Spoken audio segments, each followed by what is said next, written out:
नमस्कार, मनी गुरु देख रहे हैं आप और आपके साथ मैं हूं स्मिता रशाल।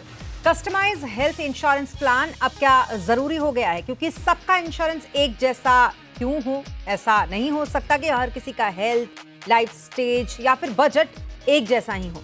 ऐसे में सवाल ये उठता है कि क्या हम सही प्लान चुन रहे हैं अपने लिए या फिर गलत एड ऑन से हम नुकसान उठा रहे हैं। तो हेल्थ के हिसाब से, यानी कि आपके हेल्थ के हिसाब से आपकी सही प्लानिंग इंश्योरेंस की कैसी होनी चाहिए और इंश्योरेंस प्रीमियम का सही हिसाब किताब आप कैसे समझेंगे?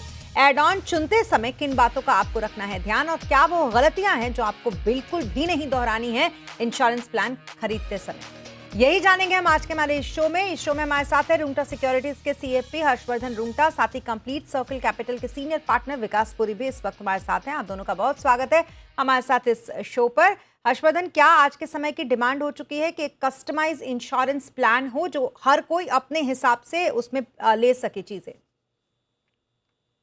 वेल श्वेता, बहुत इंटरेस्टिंग टॉपिक है बिकॉज अगर हम बात कर रहे हैं हेल्थ इंश्योरेंस की और कवरेज की, तो सिंपल पॉइंट में हम देखेंगे कि पहली बात जो जरूरत है हेल्थ इंश्योरेंस की, वो मैं कहूंगा कि हर एक इंसान को अपने लिए और अपने परिवार के लिए एक हेल्थ इंश्योरेंस लेना चाहिए। इररिस्पेक्टिव ऑफ द फैक्ट आप ये सोचे कि आप जितना भी हेल्दी लाइफस्टाइल जीते हैं या आपके एम्प्लॉयर ने आपको कवर दे रखा है, कुछ भी हो, आपके सभी परिवारजनों का आपको एक अच्छा हेल्थ इंश्योरेंस लेना चाहिए। और ये क्यों लेना चाहिए? वो कारण ये है कि जब भी अगर कोई बीमारी हो या कोई ट्रीटमेंट करने की जरूरत पड़े, तो आप अपने लिए और अपने परिवार वालों को अच्छे से अच्छा ट्रीटमेंट करा सकें, और पैसों की किल्लत की वजह से आप ट्रीटमेंट ना करा सकें, वैसी सिचुएशन नहीं आनी चाहिए। दूसरी, अगर आपको ट्रीटमेंट करवाना है तो आपके फाइनेंशियल रिसोर्सेज पे स्ट्रेस नहीं आना चाहिए, विच मीन्स जो आपने सेविंग्स कर रखी है या आपके पास जो ऑलरेडी वेल्थ है या फ्यूचर इनकम को कॉम्प्रोमाइज ना किया जाए, इसके लिए आपको एक हेल्थ इंश्योरेंस की जरूरत है।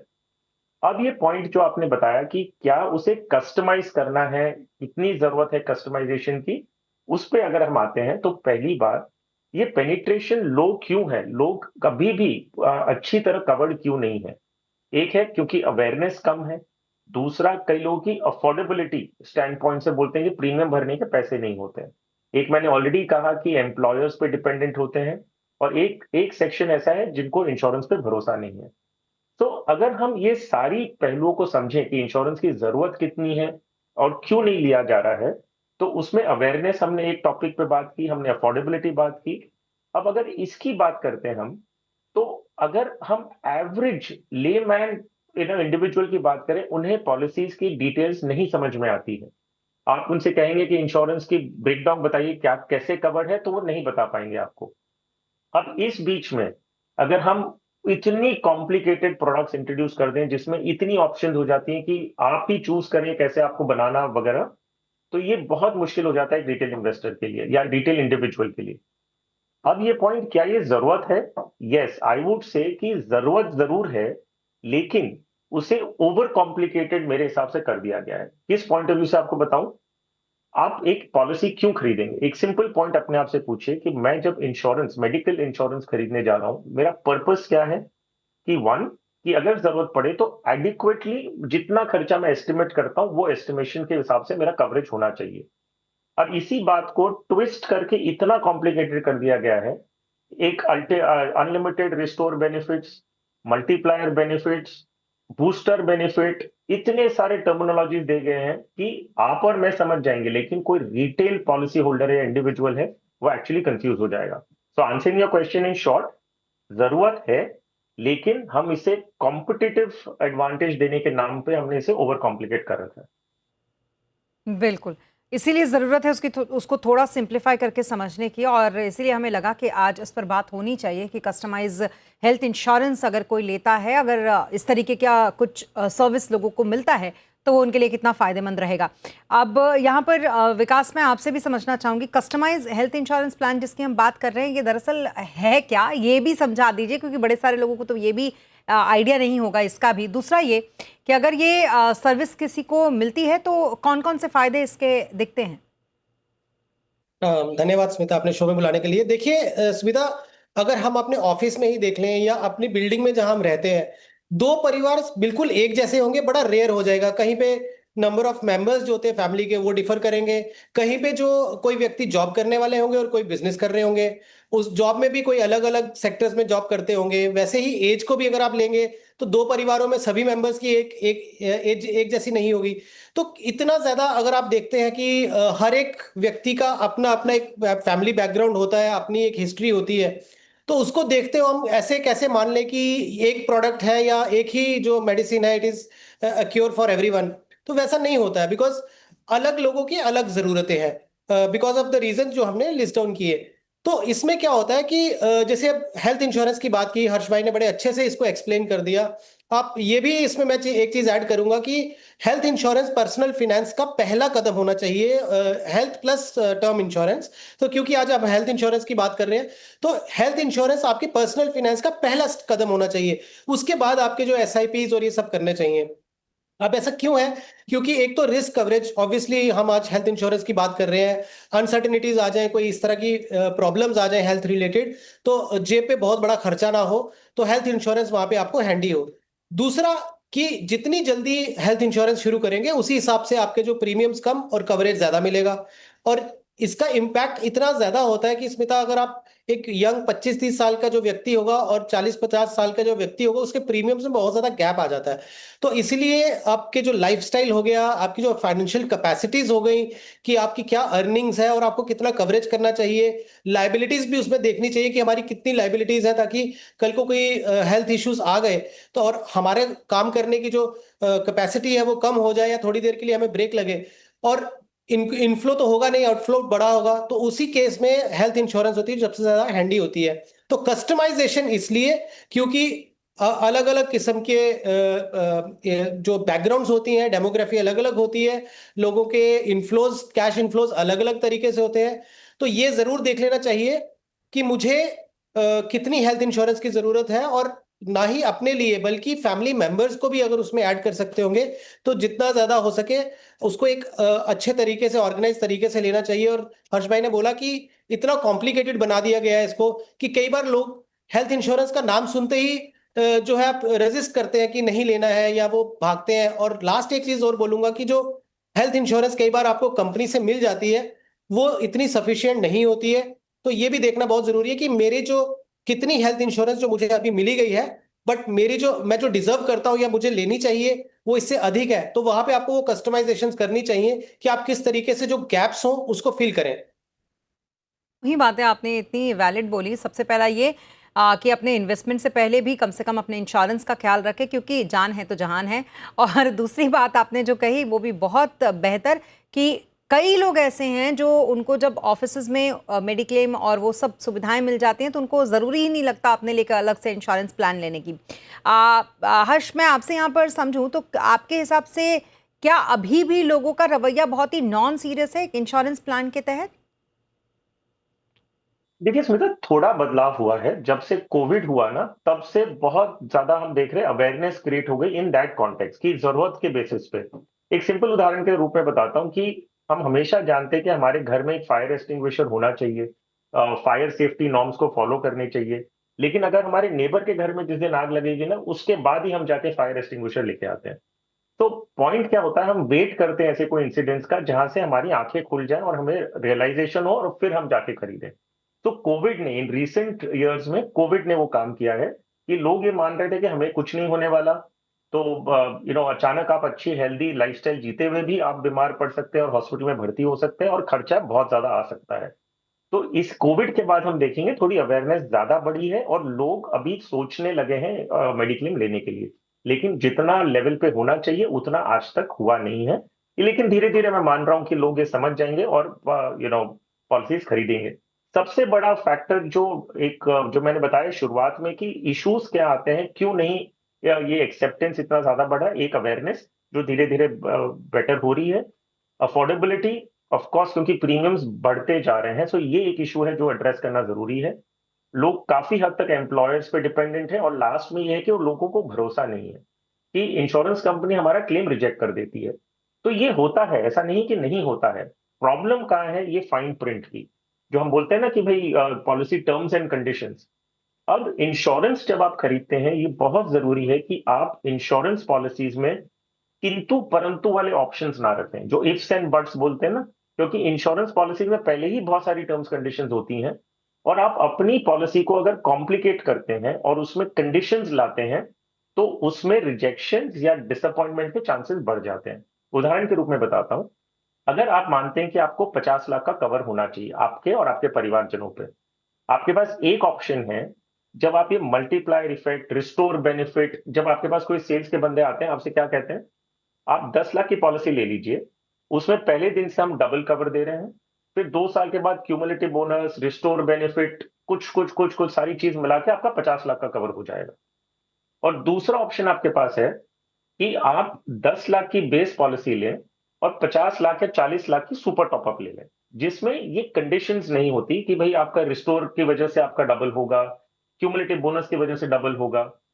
अब क्या हो रहा है कि जो पहली पॉलिसी की मैंने बात की, जिसमें 10 लाख का कवरेज है और काफी कंडीशंस हैं, जैसे एड ऑन बेनिफिट है, रिस्टोर बेनिफिट समझ लीजिए या मल्टीप्लायर बेनिफिट समझ लीजिए, वो करके आपका 50 लाख रुपया हो रहा है। तो एक ऑप्शन वो है आपके पास। दूसरा ऑप्शन सिंपल रखिए, 50 लाख का ही पॉलिसी ले लीजिए। तो व्हाट इज बेटर, लेकिन आपके पास एक कुछ तो अलग लेके आना होगा मैन्युफैक्चरर्स को, जो इंश्योरेंस कंपनीज है उनको कुछ तो आपको बताना होगा कि मैं अलग कर रहा हूं। तो 10 लाख की पॉलिसी सस्ती है, ये कॉम्बिनेशन महंगा पड़ेगा, बहुत सारा कंफ्यूजन क्रिएट करते हैं। तो इसके लिए मैं कह रहा हूं कि रिस्टोर बेनिफिट को भी बस समझना जरूरी है। ये पॉइंट मैं स्मिता 2 मिनट लूंगा आपसे समझाने के लिए, क्योंकि ये बहुत इंपॉर्टेंट है। अगर आप रिस्टोर बेनिफिट के भरोसे अपना पॉलिसी का सम इंश्योर्ड कैलकुलेट कर रहे हैं, तो बहुत बड़ी गलती हो सकती है। तो मान लीजिए आपने 10 लाख की पॉलिसी ली है और उसमें ऑटोमेटिक रिस्टोर बेनिफिट है अनदर 10 लाख का, या अनलिमिटेड रिस्टोर है कि भाई हर टाइम आपकी पॉलिसी रिस्टोर होती रहेगी और सम इंश्योर्ड पूरा बन जाएगा। तो आप कहते हैं मुझे और कुछ इंश्योरेंस लेने की जरूरत ही नहीं है। लेकिन यहां प्रॉब्लम कब आएगी, जब आपका एक सिंगल क्लेम आपका अगर 15 लाख का चला गया, तो पॉलिसी आपको एक क्लेम का 10 लाख ही देगी, क्योंकि वो मैक्सिमम है जो पॉलिसी की लाइबिलिटी है। अगले क्लेम में आपका सम इंश्योर्ड रिस्टोर हो जाएगा, बेशक कोई डाउट नहीं है, लेकिन पहला क्लेम अगर एक सिंगल क्लेम आपका 10 लाख के ऊपर गया, तो आपको एडिशनल बेनिफिट नहीं मिलेगा। तो ये एक ऑप्शन आपके पास है जिसमें विच मींस किंतु परंतु आ गया। और दूसरा ऑप्शन आपके पास है जहां पे आप 15 लाख की या 50 लाख की पॉलिसी ले लेते हैं, 10 lakh base policy, 40 lakh super top up के रूप में, तब आपके पास ये सिंगल क्लेम, ये सारी कंडीशंस एप्लीकेबल नहीं होती हैं। तो सवाल again back to square one, आप ये इतना कॉम्प्लिकेटेड किंतु परंतु वाले ऑप्शंस वाली पॉलिसी क्यों लेंगे, जब आपके पास स्ट्रेट फॉरवर्ड पॉलिसी लेने के ऑप्शंस हैं। ये एक पहला बात। दूसरी बात, जो एड ऑन्स की आप बात करेंगे, कस्टमाइज हमें पॉलिसी करनी है, इसमें मेरिट है। थोड़ा मेरिट क्या है, एक बेस कवरेज आप देख लीजिए आपको सम इंश्योर्ड कितना होना चाहिए। अब इसमें आप देखिए कि मुझे मटर्निटी बेनिफिट ऐड करना है क्या। तो अगर आप मान लीजिए यंग हैं और शादीशुदा, जस्ट शादी होने वाली है, तो आप मैटरनिटी बेनिफिट लेंगे। क्यों? क्योंकि उसमें वेटिंग पीरियड के बाद मैटरनिटी के बेनिफिट्स का क्लेम मिलता है। ये देखिए लेते वक्त कि बाद में अगर आप मैटरनिटी बेनिफिट्स हटाना चाहते हैं, क्या कंपनी अलाउ करती है। क्योंकि ऐसे कई पॉलिसीज हैं, मैटरनिटी बेनिफिट आप ले लेते हैं, एडिशनल प्रीमियम भर रहे हैं, लेकिन कंपनी उसे 4, 5 या 7 साल बाद ड्रॉप करने नहीं देती आपको। तो एक ही बात हो गया, जब आपको नहीं जरूरत है फिर भी आप उसका प्रीमियम भरेंगे बाद में जाके। आपको ये देखना है कंज्यूमेबल्स एडेबल है, कंज्यूमेबल्स कवर्ड है कि नहीं, क्योंकि नॉन मेडिकल कंज्यूमेबल्स जो यूज होती हैं हॉस्पिटल्स में, कोविड के टाइम पे पीपी किट को कंज्यूमेबल्स बोल के पेमेंट नहीं किया गया था। तो इसमें आप देखेंगे सबसे ज्यादा खर्चा जो हॉस्पिटलाइजेशन का हो रहा था, वो हॉस्पिटल्स आपको पीपी किट्स वगैरह के लिए चार्ज कर रही थी, और जो मेडिकल खर्चे में नहीं आके आपका रिजेक्ट हो रहा था। तो आज की तारीख में एड ऑन राइडर आपके पास ऑप्शन है जहां कंज्यूमेबल्स ऐड करते हैं, विच मीन्स आपको और बाकी चीजों का खर्चा भी नहीं देना पड़ेगा। जी। आपको अगर एक ऑप्शन है कोपे सब लिमिट्स हटाने का, तो प्लीज उसको आप लीजिए कि आपका पूरा हॉस्पिटलाइजेशन का क्लेम मिल जाए, 10-20% भी आपको देना ना पड़े। जी, बिल्कुल। बहुत ही अच्छे तरीके से आपने ये समझाया। मुझे लगता है जितने भी लोगों का डाउट होगा इसको लेकर कि कस्टमाइज़ इंश्योरेंस प्लान उनको क्या लेना चाहिए, नहीं लेना चाहिए, या उनके लिए ये कैसा है, उन्हें ये बहुत अच्छे तरीके से समझ में आ गया होगा। अब एक छोटा-सा सवाल आपसे विकास, ये कि अंडर इंश्योरेंस का रिस्क क्या है अब? देखिए, अंडर इंश्योरेंस रिस्क होता ही है, बिकॉज आज की तारीख में अगर आप देखें हॉस्पिटल्स की जो कॉस्ट हैं वो इतनी ज्यादा इन्फ्लेट हो चुकी हैं, और कई बार एक लोगों की टेंडेंसी होती है कि मुझे कम प्रीमियम लगे उसके लिए मुझे आप जितना कम से कम वाला प्रीमियम वाला ऑप्शन है वो दे दीजिए। अब वहां पे ये नहीं समझते कि प्रीमियम को कम करवाने के लिए इंश्योरेंस कवर भी कम आएगा, और इंश्योरेंस कवर कम आ गया। देखिए छोटी मोटी बीमारी तो ठीक है स्मिता, हो सकता है कि वो अपनी पर्सनल सेविंग से भी मैनेज हो जाए। हेल्थ इंश्योरेंस कब हैंडी आती है, जब कोई एक बड़े खर्चे वाली कोई सर्जरी आ गई या किसी तरह का कोई अनफॉर्चुनेट एक्सीडेंट हो जाए, कुछ हो जाए। अब ऐसे केस में अगर अंडर इंश्योरेंस है तो उसका कोई मतलब नहीं है, बिकॉज आप देखें हर्ष भाई बता ही रहे थे कि छोटे छोटे सर्जिकल इंस्ट्रूमेंट्स या ऐसी जो कॉस्ट होती हैं जो हॉस्पिटल्स जब बिल करते हैं, तो उसमें आपको समझ में आता है कि कितना एक्सपेंसिव प्रोपोजिशन हो जाता है किसी भी तरह के जो हेल्थ ट्रीटमेंट लेने होते हैं। तो अंडर इंश्योरेंस का रिस्क सबसे बड़ा यही है कि अपने प्रीमियम्स को कम करने के लिए अपनी इंश्योरेंस को कम मत लीजिए। हाँ, अपने कैश फ्लोज अगर कम है उसके हिसाब से आप करना चाहते हैं तो वो एक मजबूरी है, बट हाँ over the period of time वो बढ़ भी सकता है। तो एक अंडर इंश्योरेंस ना लीजिए। और दूसरा, जब मैं जैसा हमने बोला कि पर्सनल हेल्थ इंश्योरेंस भी बहुत जरूरी है ताकि लॉन्ग रन में वो आपको हैंडी आ सके। तो ये दो तीन चीजें जो है वो ध्यान में रखना बहुत जरूरी है। हालांकि अभी न्यू रिजीम आ गई स्मिता, उसकी वजह से बहुत सारे लोग ये भी सोचते हैं कि अभी टैक्स बेनिफिट नहीं मिलेगा या नहीं लेना है हाँ तो हेल्थ इंश्योरेंस क्यों लें। लेकिन ये जरूर समझें कि वो आपकी हेल्थ से जुड़ा हुआ है, आपकी लाइफ से जुड़ा हुआ है, वो सिर्फ टैक्स सेविंग इंस्ट्रूमेंट नहीं है। बिल्कुल, और ये समझना सबसे ज़्यादा इंपॉर्टेंट है। तो हमने अब तक तो बहुत चीज़ें समझी, लेकिन अब हम ये भी समझेंगे कि जब इंश्योरेंस आप खरीदते हैं तो आपको उस वक्त किन किन चीज़ों को नहीं करना है और ध्यान में रखने वाली बात आपके लिए उस समय रहती है। रुकेंगे एक छोटे से ब्रेक के लिए, जल्द होंगे हाजिर।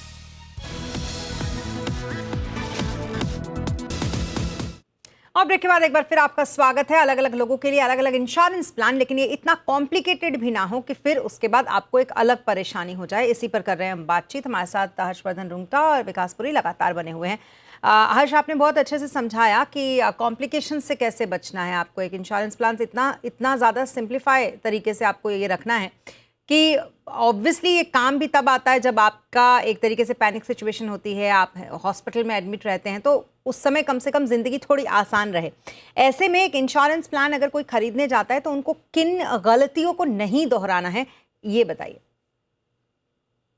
स्मिता, बहुत इंपॉर्टेंट क्वेश्चन है और बहुत ध्यान से इसे हमें प्लान करना चाहिए। एक उदाहरण, सिंपल पहला पहला पॉइंट ये है कि एडिक्वेट इंश्योरेंस। हमने बार बार ये वर्ड इस पर्टिकुलर कॉन्वर्सेशन में यूज किया है कि हमें एडिक्वेट इंश्योरेंस होना है, विच मीन सफिशिएंट इंश्योरेंस होना चाहिए। अब सफिशिएंट इंश्योरेंस कितना होता है?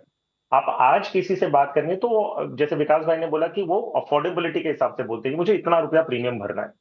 अब आपको ये सोचना है कि आप अभी जो पॉलिसी ले रहे हैं उसकी अफोर्डेबिलिटी छोड़िए, सम इंश्योर्ड एडिक्वेट मतलब क्या? अब जब मैं 47 साल पहले जब मैं पैदा हुआ था, मेरे पिताजी ने मेरे लिए 1 लाख रुपए या 2 लाख रुपए की सम इंश्योर्ड ली थी। आज अगर मैं उसे कैलकुलेट करूं तो क्या 1 या 2 लाख रुपए में मुझे कोई अच्छा सा ट्रीटमेंट मिल पाएगा? Definitely not. जो मेडिकल इन्फ्लेशन है और जो मेडिकल ट्रीटमेंट हम बात कर रहे हैं, आज शायद मलेरिया और डेंगू के लिए कोई एडमिट होता है तो उनका 1 लाख के ऊपर उनका कॉस्ट चला जाता है, राइट? तो क्वेश्चन ये है कि आज जब आप पॉलिसी खरीदेंगी तो आप क्या सोचेंगी? आप ये सोचेंगे कि 20 साल बाद या 30 साल बाद कितना सम इंश्योर्ड मेरे लिए मिनिमम होना चाहिए। ये क्यों जरूरी है? जब आप पॉलिसी लेती हैं तब आपकी हेल्थ कंडीशन जो होगी वो सारी आपको कवरेज होगी, विच मीन्स कि अगर आपके प्री एग्जिस्टिंग डिजीजेस कुछ भी नहीं है तो आपका लाइफ लॉन्ग उसके बाद जो भी आपकी बीमारी होती है पॉलिसी लेने के बाद वो कवर्ड होगी। अगर मान लीजिए आज की तारीख में आपने 5 लाख या 10 लाख रुपए की पॉलिसी ले ली, 10 साल बाद कुछ बीमारी हो जाती है और उसके बाद आपको जो प्री एग्जिस्टिंग एलिमेंट्स हैं, ओके, आप अपना सम इंश्योर्ड बढ़ाने चाहेंगे तो बढ़ा नहीं पाएंगी क्योंकि कोई एलिमेंट हो गई तो आपका कवरेज सिर्फ 10 लाख पे रह जाएगा। और मान लीजिए कोई खर्चा आ गया आपका 20 लाख या 30 लाख रुपए का, तो उस समय आप बाकी का पैसा अपनी जेब से देना होगा। तो जब आपकी हेल्थ कंडीशन ठीक है, आप सारा कवरेज इंक्लूड करने के लिए आप अच्छे से अच्छा कवर ले लीजिए। तो उसमें अफोर्डेबिलिटी कैसे कर सकते हैं? आज की तारीख में बहुत अच्छे ऑप्शंस हैं कि आप बेस पॉलिसी रखिए और एक सुपर टॉपअप पॉलिसी लीजिए। बेस पॉलिसी 10 लाख की ले सकते हैं, सुपर टॉपअप आप 1 करोड़ की लीजिए। ये कॉम्बिनेशन में आपका 1 करोड़ के ऊपर का कवरेज होगा और प्रीमियम बहुत अफोर्डेबल होता है। तो आप किस हिसाब से सोचेंगे कि आपका क्लेम एक्चुअली 20 साल बाद आने वाला है और उस समय आपका कितना आपको कवरेज आइडियली होना चाहिए, वो कवरेज आप अभी लेंगे। इसीलिए लेंगे क्योंकि आज आपकी हेल्थ अच्छी है और सब कुछ आपका कवर्ड हो जाएगा। अगर कुछ बीमारी होती है तो नया कवर मिलना या कवर बढ़ाना बहुत ज्यादा प्रॉब्लमेटिक हो जाता है। तो एक तो ये बात का ध्यान रखिए। दूसरे बात का ध्यान रखिए, आप अब भी अगर अपने एम्प्लॉयर, आप कोई कंपनी में काम कर रहे हैं और आपका एम्प्लॉयर कवर कर रहा है, आप ये सोचते हैं मैं हर टाइम कोई ना कोई तो कंपनी में जाऊंगा जो कोई ना कोई तो मुझे कवर करेगा। लेकिन जब आप 60 साल के होकर रिटायर होंगे, ठीक है, तब आपको कवर कौन देगा? तब आप तो कोई कंपनी का हिस्सा नहीं रहेंगे। तब आप कोई फ्रेश पॉलिसी लेने जाएंगे 60 की उम्र में, अगर आपको कुछ बीमारी हो चुकी है तो उस समय कौन कवर करेगा आपको? तो अगर आप 20-30 साल के भी हैं और आपको कोई इंश्योरेंस, आपको कोई कंपनी, आपको एम्प्लॉयर आपको कवर कर रहा है, फिर भी आपको अपने लिए इंडिविजुअल पॉलिसी लेनी चाहिए कि आप जब 60 साल के होंगे तब आपको कवर काम आएगा। अगर आप इंडिया के बाहर रह रहे हैं, आप बोलते हैं मुझे इंडिया में तो कवरेज कुछ काम ही नहीं है, लेकिन अगर आप सोचते हैं कि एंड में जब आप सारी दुनिया में काम करके एंड में इंडिया सेटल होंगे, तब आपको पॉलिसी लेना जरूरी है। जब आप पॉलिसी लें, सब कुछ अच्छी तरह डिक्लेयर करें। It's better not to get the policy than not to get the claim. कई बार लोग होते हैं कि पॉलिसी तो ले लेते बाद में देखेंगे। मैं कहूंगा कि पॉलिसी ना मिले, इट्स बेटर देन कि पॉलिसी मिल गई आपको लेकिन क्लेम रिजेक्ट हो। तो सब कुछ अच्छी तरह डिक्लेयर करें। सो ये बेसिक हाइजीन पॉइंट्स हैं, इसे ध्यान में रखिए। पॉलिसी कंटिन्यू करते रहिए, अच्छा कवरेज लीजिए, 20 साल आगे का सोच के लीजिए। बिल्कुल। और इसी के साथ विकास, आपसे मैं ये जानना चाहूँगी, पहला ये कि क्या हम ये मान के चले कि अगर कोई परिवार है तो उसके लिए जो फैमिली फ्लोटर प्लान्स होते हैं ये सबसे बेस्ट होते हैं, जो उनको ज़रूर ले लेना चाहिए? और दूसरा कि कई बार हम जब इंश्योरेंस प्लान अपने लिए खरीदते हैं तो बड़े सारे उसमें हिडन चार्जेस होते हैं जिसका हम ध्यान नहीं रखते हैं, क्या इसका ध्यान रखना भी ज़रूरी होता है? बिल्कुल स्मिता, देखिए फैमिली फ्लोटर आपने बड़ा अच्छा ये पॉइंट उठाया, बिकॉज फैमिली फ्लोटर कैसा हो गया कि एक पॉलिसी में सारे फैमिली मेंबर्स जो है कवर हो जाए। मान लीजिए एक दंपति है और उनके बच्चे हैं तो वो कवर हो जाए, तो चारों लोग अगर एक ही पॉलिसी में कवर हो गए। एग्जाम्पल के तौर पे मान लीजिए किसी ने 10 लाख या 20 लाख का एक फैमिली फ्लोटर लिया हुआ है जिसमें हस्बैंड वाइफ और उनका बच्चा शामिल है। अब ऐसा तो नहीं होता कई बार कि भाई सभी लोग एक ही साथ बीमार हो जाएं। तो मान लीजिए यदि किसी को अगर जरूरत पड़ भी गई हॉस्पिटलाइजेशन की, तो आपको वो पूरा 10 का 10 लाख या 20 का 20 लाख जो भी कवरेज लिया हुआ है वो उतने तक की लिमिट एक सिंगल मेंबर के लिए हो जाती है। जैसे ही वो वहां से मान लीजिए डिस्चार्ज हो गए, ठीक हो गए, तो वापस वो रेस्टोर हो गई फैमिली फ्लोटर, ताकि किसी और मेंबर को कुछ समय के बाद अनफॉर्चुनेटली ऐसा ना हो, बट कभी हो गया तो एटलीस्ट वो फैमिली फ्लोटर जो है वो उनको काम आए। तो एक क्या हो गया कि अनकॉम्प्लिकेटेड हो गया कि सिंपल आपने एक फैमिली फ्लोटर लिया हुआ है और उसके बाद उसमें सभी मेंबर्स कवर्ड है, तो आपको मल्टीपल पॉलिसीज लेने की जरूरत नहीं पड़ती, क्योंकि अगर आप मल्टीपल लेंगे तो प्रीमियम्स भी कंपैरेटिवली हाई चले जाते हैं। तो एक वो हो गया। दूसरा ये भी देखना बहुत जरूरी, जो आपने पॉइंट बोला कि जो हिडन चार्जेस की अगर आप बात करती हैं और हिडन क्लॉजेस की बात करते हैं, क्योंकि ये भी देखना बहुत जरूरी है कि वेटिंग पीरियड जो कॉम्प्लिकेटेड डिजीजेस होती हैं उनका कितना है। हर एक इंश्योरेंस पॉलिसी में ये कंपेयर करें कि जो लाइफ थ्रेटनिंग डिजीज होती हैं उसमें क्या इनके पॉलिसीज है। रूम रेंट्स जो है उनके में उनके ऊपर कोई कैप तो नहीं है। हॉस्पिटल्स हैं, कहीं ऐसा तो नहीं कि जो पर्टिकुलर हॉस्पिटल जहां आप रहते हैं उसके पास वाला हॉस्पिटल वहां पे कैशलेस फैसिलिटी ही ना हो। तो ये चीजों का ध्यान भी रखना बहुत जरूरी है जब आप सब्सक्राइब कर रहे हैं, कि ऐसा नहीं होना चाहिए कि इंश्योरेंस, हेल्थ इंश्योरेंस तो ले लिया बट अचानक से जब जरूरत पड़ गई और वो जो घर के पास में सबसे इंपॉर्टेंट जो हॉस्पिटल आपके लिए वहीं पे ही वो कैशलेस फैसिलिटी नहीं है, तो उस समय वो मेंटल टॉर्चर भी हो जाता है कई बार। तो ये चीजों का ध्यान रखना बहुत जरूरी है। उनकी रिन्यूअल डेट, उनकी जो पॉलिसी के जो पेपर्स है वो उनको पढ़ना बहुत जरूरी है, ताकि आपको ये लगे कि चीजें कॉम्प्लिकेटेड ना हो और आप उस हेल्थ इंश्योरेंस का राइटफुल मैनर से बेनिफिट उठा पाए। तो ये कुछ चीजें हैं जो ध्यान में रखना बहुत जरूरी है स्मिता। क्योंकि ये सारी चीज़ें इसलिए ध्यान में रखना ज़रूरी है क्योंकि जब ऐसे हॉस्पिटलाइजेशन का मामला आता है तो हम ये देखते हैं कि टीपीए क्लियर होते इतना टाइम हो जाता है कि कई बार हॉस्पिटल में पेशेंट इंतज़ार कर रहा होता है कि मुझे कब डिस्चार्ज कराओगे और लगातार जो उनके साथ वाले होते हैं वो इस चीज़ से जूझ रहे होते हैं कि क्लियरेंस नहीं मिल रहा, क्योंकि आप अपने इंश्योरेंस को या तो ठीक से समझ नहीं पाते या जान नहीं पाते या तो समझा नहीं पाते। इसलिए बहुत ज़रूरी है कि समझिए, जानिए और इंश्योरेंस ज़रूर लीजिए। Thank you so much Harshvardhan हमारे साथ इस शो पर शामिल होने के लिए। थैंक यू सो मच विकास हमारे साथ इस शो पर शामिल होने के लिए। और इसी के साथ इस बुलेटिन में फिलहाल इतना ही। आप बने रहें जी बिजनेस के साथ। नमस्कार।